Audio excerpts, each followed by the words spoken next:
সোমবার শিবের বার, পোড়া খেতে নেই। মঙ্গলবারে পোড়া খেতে নেই। বুধবারে ছেলের জন্ম। বৃহস্পতিবার গুরুবার পোড়া খেতে নেই। আরে খাবোটা কবে তাহলে? দূর, পোড়াই খাবো না, চলেন আজ ভর্তা খাই।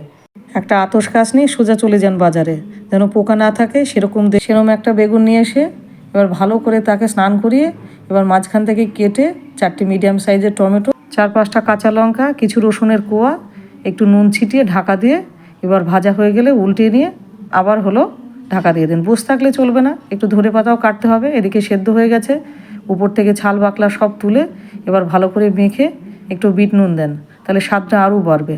এবার বিট নুন দেওয়ার পরে লঙ্কাগুলো ভালো করে চটকে নেন। চটকে নেওয়ার পরে সবগুলো একসঙ্গে মেখে, ও ধনে পাতাটা ভুলে যাবেন না কিন্তু, সেটা দিয়ে একটা অন্য থালায় তুলে কেজিখানিক সর্ষের তেল দিয়ে একটা বাম্বু সাইজের একটা কাঁচা লঙ্কা দিয়ে, এতক্ষণে রুটিটাও হয়ে গেছে। এবার 2টো রুটি নিয়ে ছাদে নিয়ে গিয়ে এবার বসে বসে খান, সেই স্বাদ।